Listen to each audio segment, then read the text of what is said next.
Okay, this is non-circular orbits. So we're talking about elliptical orbits more in depth now.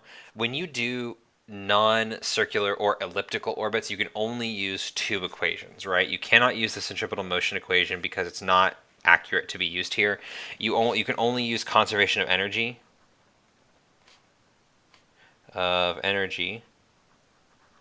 or conservation of angular momentum.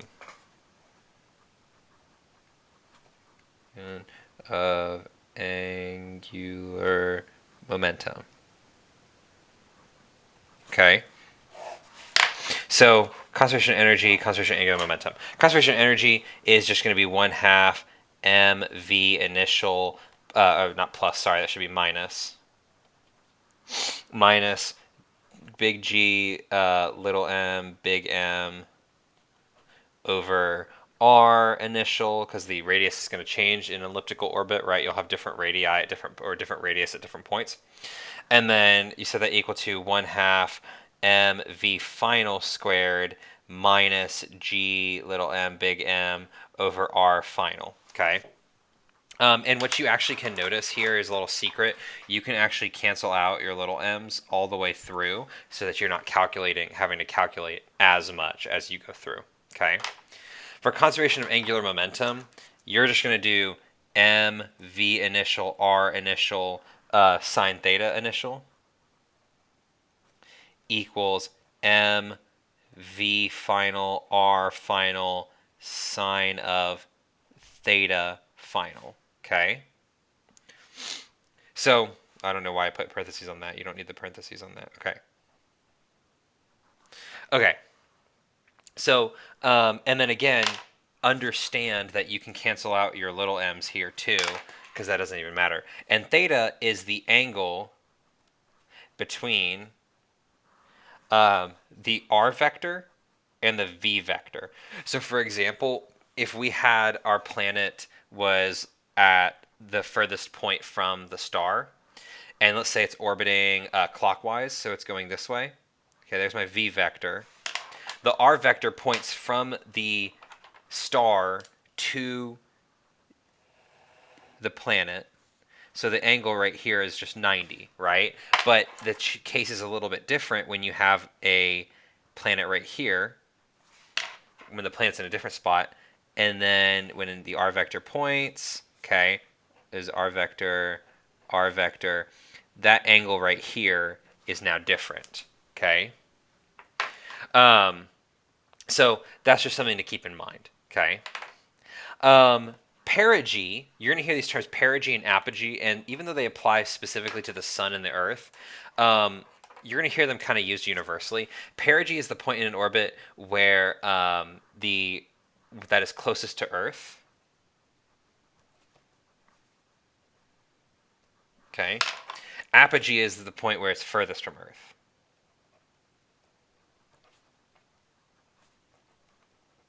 Okay. So you're the furthest, you're closest to Earth at perigee. You're furthest at apogee. You're going to hear those terms used a lot. Just like even if in problems that don't pertain to Earth and the Sun, you're going to hear perigee is used as a general term for the closest point in an orbit, and apogee is the furthest. Okay. If a spacecraft is in an elliptical orbit, to increase the total energy of the spacecraft, the rockets should be fired to exert a force on it in a direction that is same as the velocity as the ship. Okay. Same as the velocity of the ship. Okay. So that means that the rockets should be firing in the same direction as the velocity of the ship. They should be firing with the motion to expand the orbit. Okay, if they want to increase the total energy of the spacecraft, that might actually change the orbit of the spacecraft. Okay. The greatest increase in total energy will be accomplished if the rockets are fired at a point where the rocket is moving the fastest. Okay. Where rocket moves fastest, which is actually going to be at perigee. Okay. Now, At perigee, that's the closest to the Earth. It's moving the fastest. That's because your gravitational potential energy has a really high magnitude, but remember that it's negative. So you have to have a really high kinetic energy to offset it. Okay, and that means that you move faster. One thing to also keep in mind is that work is equal to the integral of force dot dx. Okay, um, and at perigee, okay, at perigee, the force is parallel to x, okay, and dx, the amount of distance that you're covering per unit time, is greatest. Okay, so that's why the most work will be done at that point. Okay. Okay. Sorry, that's the previous page. This problem is kind of tedious because there's just so much stuff you have to solve for. An object orbits a planet of mass m in an elliptical orbit as shown. 3 points are marked A, B, and C, where the object has distances RA, RB, RC, and RD. The only orbital data about the object is summarized as the following. So this is the only stuff that we know right off the bat. Okay. Determine the following. The distance r sub c. I can actually use conservation of angular momentum for this. That's actually going to be the easiest thing to do. M v sub. You can take this. You can do this with respect to any point because it's all the same object.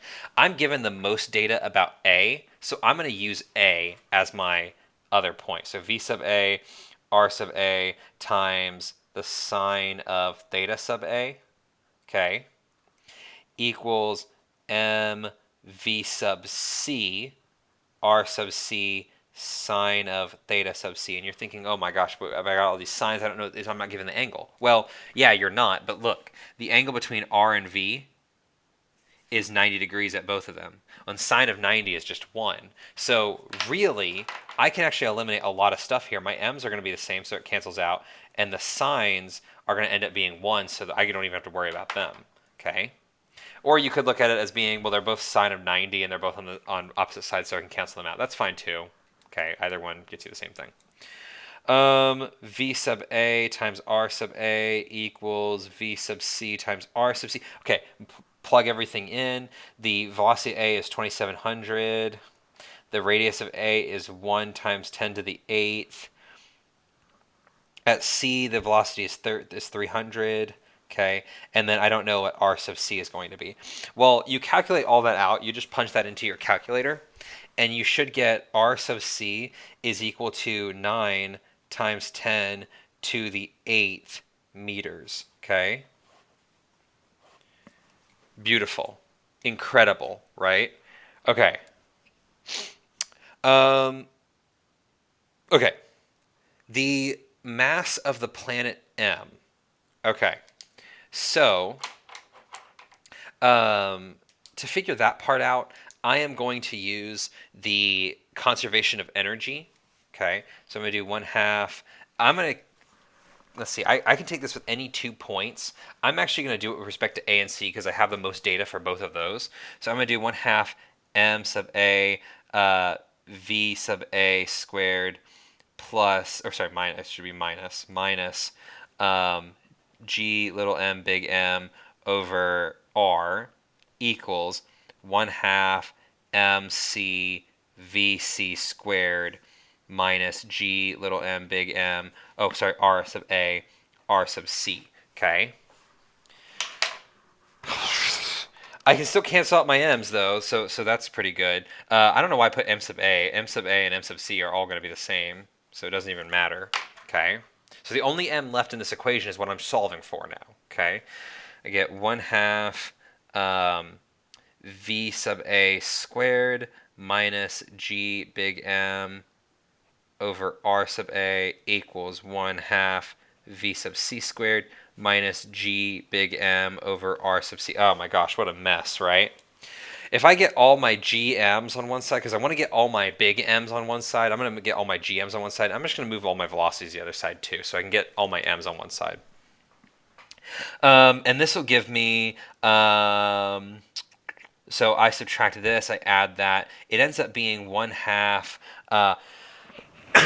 v sub a squared minus 1/2 v sub c squared equals gm over r sub a, okay,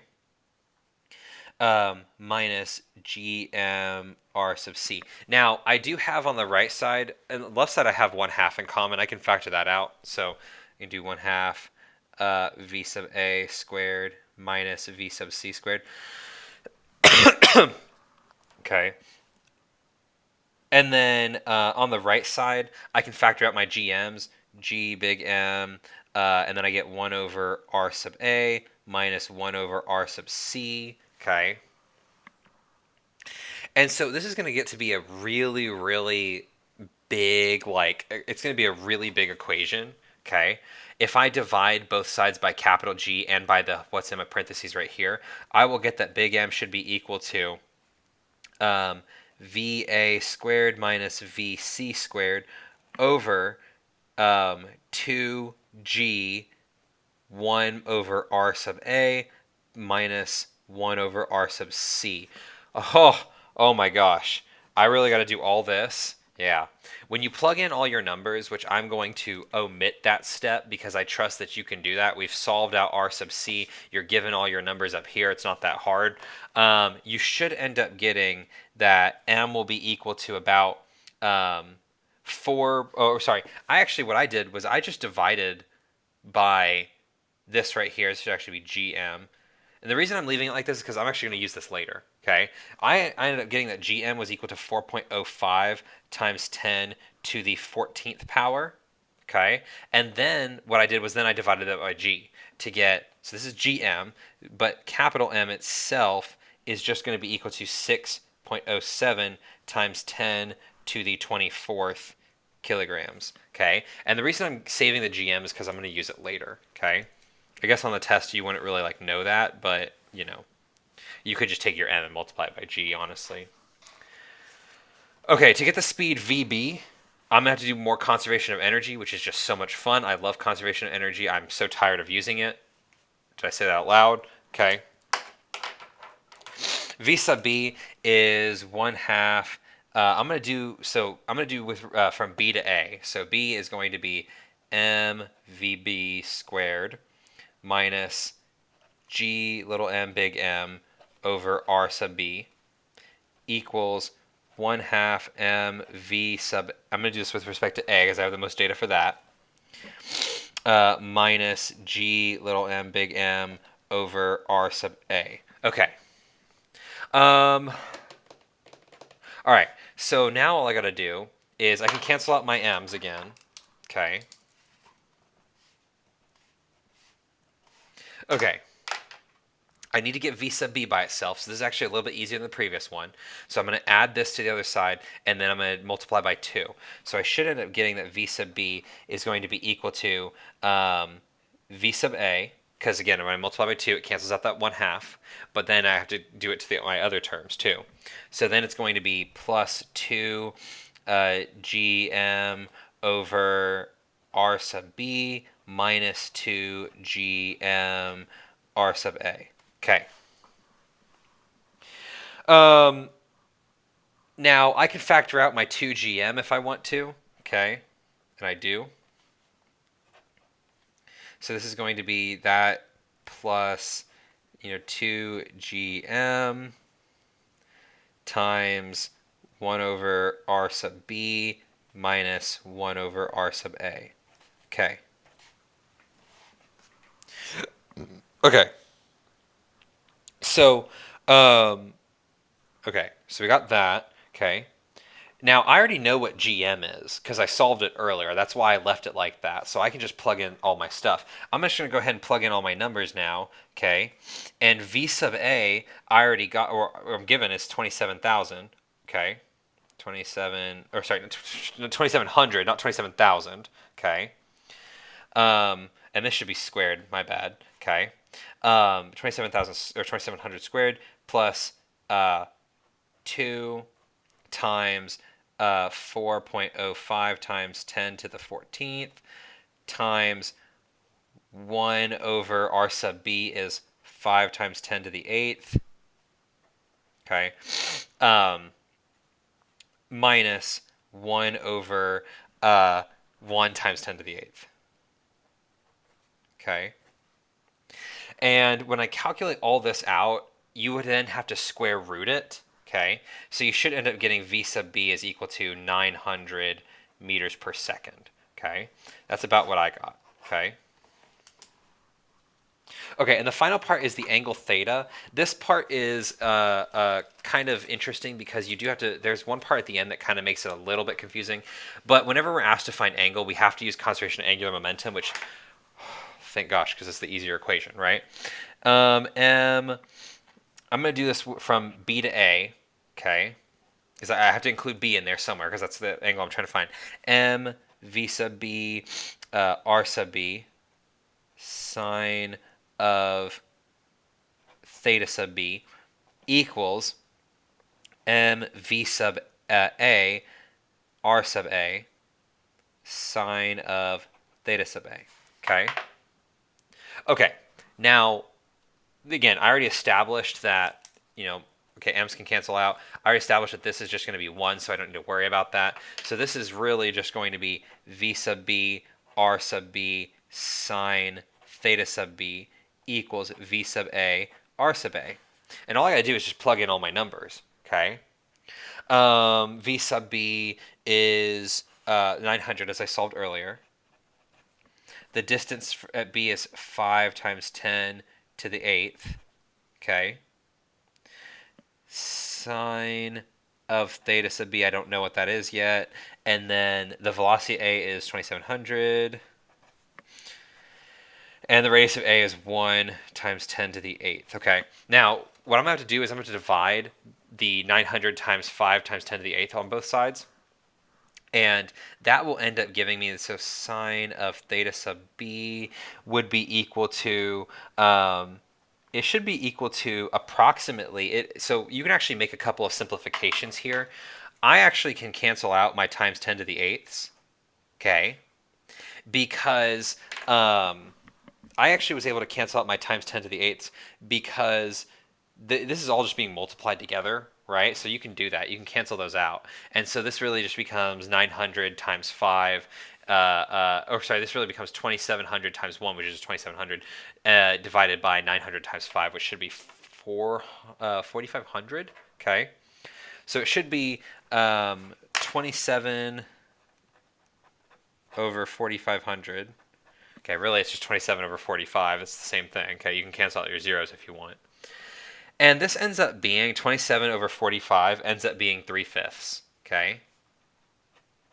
Okay, so this becomes sine of theta sub B equals 3/5. Now, you don't need to be a rocket scientist to figure this out. This is on the back of the formula sheet for Physics C. But sine of what gives me 3/5? That theta ends up being 37 degrees. Okay. Except it's not. Here's the thing.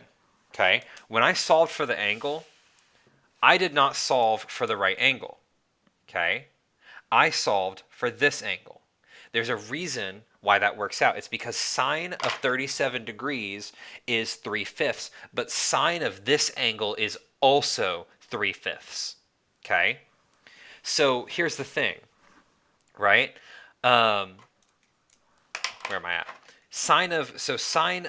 What I solved for, right, was ultimately this one right here. I solved for the acute angle, but I'm looking at an obtuse angle here. So I need to actually take the other angle, which would be obtuse. The other angle that goes with 37, that gives you sine theta equals 3/5, is actually 143. How do you get that? Well, it's pretty, this one's not okay, but this one is. Okay? The reason I got that was because what I actually did was this flat line right here, this horizontal, it makes 180 degrees. So if I take out the 37 degrees here, that gives me 143 degrees. And that's how I got that other angle. And if you can verify that, because if you take the sine of 143 degrees, you will get 3/5. Okay. Okay. That is elliptical orbits. Okay. I'll be here for the next one.